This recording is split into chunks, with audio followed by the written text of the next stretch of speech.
No dia 4 de agosto é celebrado o Dia do Padre, uma data especial, principalmente para a Igreja Católica e seus fiéis. E nós estamos aqui no altar da paróquia Nossa Senhora Aparecida, em Tangará da Serra, para falar nada melhor com um frei que foi ordenado padre, o Frei Hélio, que é o pároco aqui da paróquia Nossa Senhora Aparecida. Me fala um pouco desse momento histórico do Dia do Padre. Muito bem, de fato estamos em festa, né? Celebrando aí esta vocação que o próprio Jesus nos deixou. A vocação sacerdotal, Jesus é o sacerdote por excelência, entendemos assim e herdamos isso de Jesus. E ele próprio escolheu os discípulos 12 e depois se foi multiplicando nessa escolha e pelo qual enviou o mundo a fazer o que ele próprio fez. E assim nasce a vocação do sacerdote. Mas historicamente, né? Simbolicamente também, a Igreja instituiu o Dia do Padre, dia 4 de agosto, por causa de um grande sacerdote, São João Maria Vianney. Então, a partir do ano de 1929, o Papa proclamou e instituiu São João Maria Vianney, padroeiro dos párocos. Por quê? Porque São João era um simples sacerdote em que a Igreja, até mesmo o bispo, não confiava muito, achava que não seria um grande e um bom sacerdote, que duvidando das suas capacidades, mas ele se tornou esse grande homem santo de Deus, porque o sacerdócio é uma vocação dada por Deus, é um dom dado por Deus. Então, a Igreja instituiu ele, dia 4 de agosto, dia então do seu falecimento, como padroeiro dos párocos, e pelo qual a Igreja, então, a partir de então, celebra também o dia de todos os padres, os párocos e os padres. E assim, nós, na Igreja no Brasil, independente do dia 4, mas celebra sempre no primeiro domingo de agosto a vocação do sacerdote, toda a Igreja louvando pelos seus padres aí de suas regiões. Frei, nós sabemos que a paróquia aqui ela é ligada aí à ordem franciscana com os freis. Explica essa diferença para quem está em casa do frei capuchinho e do padre em si, o pastor das ovelhas aí, conforme os ensinamentos bíblicos. Isso mesmo, nós aqui em nossa cidade temos a graça, temos 2 paróquias, por exemplo, e há realmente aqui essas 2 realidades.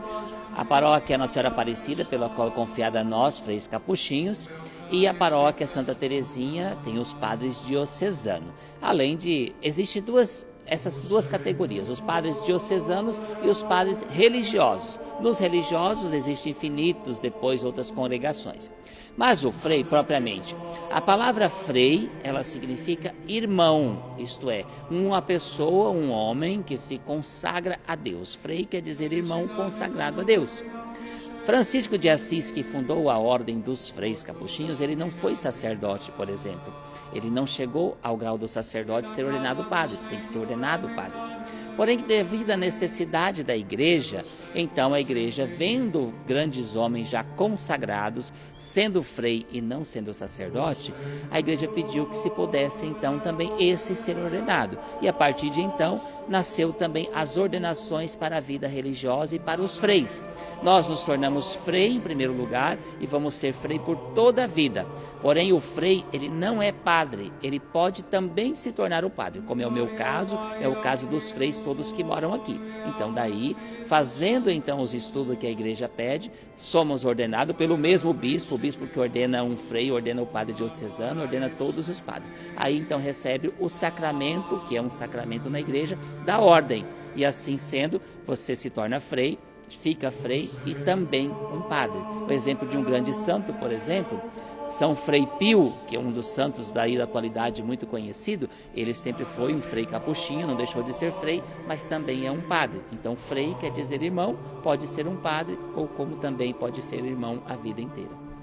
Conta um pouquinho para nós como foi a sua história de ordenação, já frei, para ser padre e também para quem tem a vocação, que sente o desejo de estudar, para também pastorear as ovelhas aí, conforme os ensinamentos bíblicos.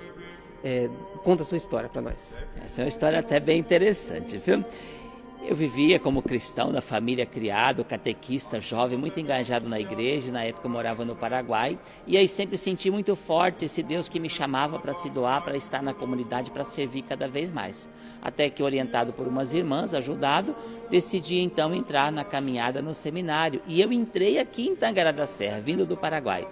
E aqui fiz os primeiros anos, né?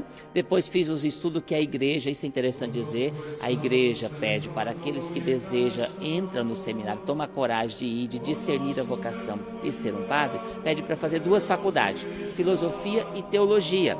E aí eu então fiz esses estudos e ao terminar esses estudos, aqui vai parecer muito bem isso, eu tinha convicto que eu já não queria ser um padre, eu queria ser um frei e ficar como frei sem ser padre. Eu fui novamente enviado para Tangará depois de todos os estudos e aqui fiquei 2 anos como frei e não sendo padre, trabalhando já na missão, podendo ajudar, dar formação, trabalhar no seminário, fazer tudo isso. E aí, quando passou-se 2 anos, eu senti que Deus também, através do povo, me chamava muito para ser o padre. Então aí sim, depois de ter esses estudos, eu pedi à igreja, porque é um pedido à igreja, que fosse ordenado padre. E no dia, então, 20 de junho de 2006, eu fui aqui mesmo nesta igreja, aqui nesse altar, pelo bispo Dom Canísio, ordenado sacerdote, pela qual eu sirvo. Já saí daqui outros momentos, fui em outras cidades para poder estar trabalhando como padre, mas hoje dou a graça de pela primeira vez ser pároco aqui em Tangará, na igreja que eu fui ordenado sacerdote. Muito obrigado, Frei Hélio. Você conferiu aí o Frei Hélio Aparecido dos Santos, que é o nosso frei aqui da paróquia Nossa Senhora Aparecida e também ordenado padre. História bonita, história linda, nesse dia 4 de agosto, onde celebramos o Dia do Padre. Conhecer que eu sou Deus, que domino as nações, que domino